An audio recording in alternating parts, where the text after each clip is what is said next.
Hey guys, Josh here, CrossFit Rema, talking Monday's workout.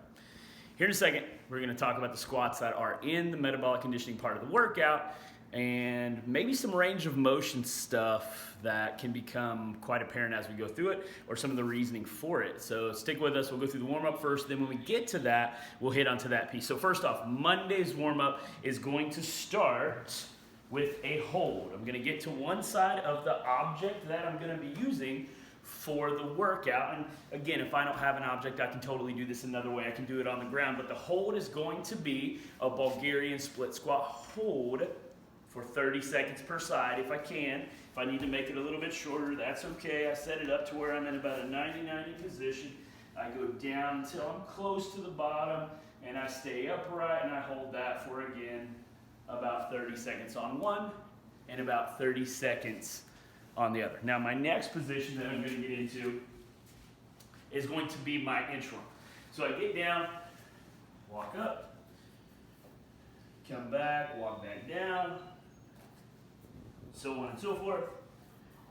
I'll do that for 10 reps.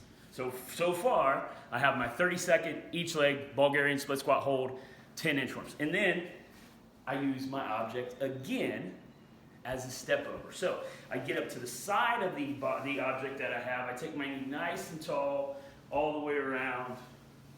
And again, I'm not trying to do this. It's not just a leg lift. It's actually trying to take my leg as tall as I can. Now, if when I get to the step up portion of my strengthening, I'm going to be holding an object, it would be great to do the step over with that object. So imagine my kettlebell, my stack of books, my book bag, whatever it may be, and affecting the midline and my stability when I actually have to go over. And I would do 10 of those. I would do that entire warm-up 3 times through.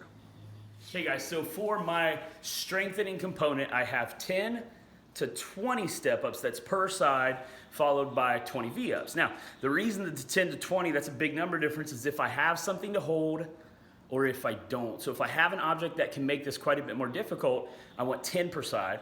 And if I don't, if I'm doing it without anything, I want 20 per side. It changes the experience just a little, but that's how we're gonna work it through today. And again, it's a step up. I have my trusty mace. Maybe you have a sledgehammer. I don't know, something like that. I'm gonna try to hold this probably on one side, and then I'll step up and then back down. And again, if I have weight, I'm going to do 10 on one side. So that means right for 10 reps. I don't even have to take it off when I'm doing it as this kind of a straight version. Now, maybe I want to take the hold position and go down to a low carry. The biggest difference versus low versus the high carry is going to be the effect that it has on the midline. So you can always think of it like this whenever you're doing a step up. Maybe this isn't heavy enough, but maybe I do have something. Well, if it's not heavy enough, I take it from low carry to high carry. And again, I can go here, or maybe I try to go here, and then I try to step up that way. So again, you take an object that could be really light, and you can make it really heavy. Now, I go right from my step-ups to my V-ups. So when I get into position for my V-up, starts in hollow, come back, and what I'm gonna try for is not leaving hollow. So I could go here, come back and lay down, back up, and then back and lay down. The only thing with that is, again, it's a great exercise, but maybe I can challenge myself to come into that from hollow every single time and never lose that tension. And then I would do 5 rounds of that with my step-ups and my V-ups. Conditioning today is 9 rounds, 200-meter run, 20 air squats. Now, the 200-meter run, if I don't have that marked out just yet, that's totally fine. I'm gonna run out for about, say, 30 seconds out, then about 30 seconds-ish back for a total of about a minute-ish every round.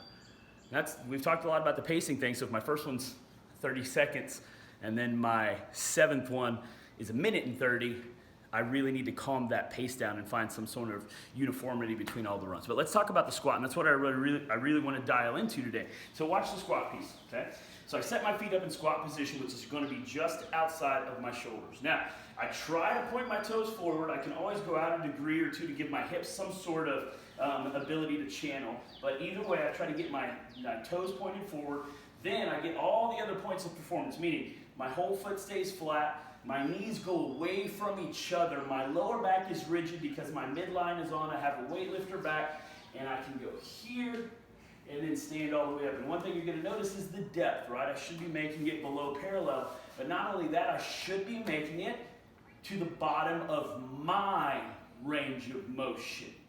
And that's important, okay? So again, all the way down, I still keep all the points active, and then come all the way up. Now, I'm going to show you another piece, right? So what if I go down and go to there? It's hard for me to tell, but I feel like that's not past parallel. Cameraman, is that past parallel? Yeah, okay, so it was past parallel. So cameraman, tell me when I'm not quite there yet. Okay, so this is parallel-ish. Okay, so if I'm in parallel, this would count, but this is my full range. There's a difference of all three of those squats. Two of them will count just below parallel, but also my full range, which is deeper than the standard. And that's always important to think about, okay? Here's what I mean.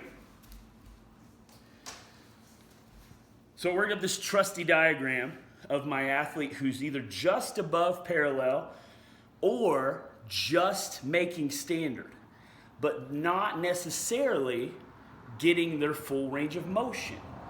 Think about it like this. What they're doing is prepping a position that's always going to be slightly higher than what they're capable of. And after you practice that enough, that's going to be the position that you default to. And that will come about whenever you need to get to the floor, whenever there's an exercise where you need to get lower, snatches, cleans, for instance. In fact, one of the 5 points that the Chinese go by is low. And they're some of the best weightlifters we see, and they try to get low on every rep. So that makes you think, well, maybe instead of just meeting an arbitrary standard, I need to make it my full range of motion, which may be lower than the guy next to me, even if it slows me down a little bit during the workout, because this is training, not competition. That's a big deal. And you can also think about it like this. Here's my trusty nail in a piece of wood. I'm not sure if you can see what's going on, but think about it like this. If I'm not going to my full range of motion on almost every rep, most of the time, maybe all the time, then it's kind of like getting a nail halfway into the wood. Eventually, you're going to do enough stuff to work that thing out of its appropriate behavior. That's kind of that same thing with that squat. If I squat high often enough, I'm going to pattern a less than optimal position. And when do we squat high? Whenever we have a lot of reps in a workout and try to go fast. Last piece, guys, for my cool down after all of those squats, I'm still going to work some hip stuff, particularly that external rotation muscles of the muscles of the glutes. I'm going to get down into my all fours position, whatever you want to call it, quadruped position, and then all I'm going to finish with is a hydrant. And after I have my back set, maybe I'll hold these for a second each time. And it's important to know that when I go ahead and do these, I don't lean. So I'm not leaning away from the leg that's doing it. In fact, I fight to try to keep my shoulders square. And then I'll do 25 on one, 25 on the other, and then I'll probably call that a day.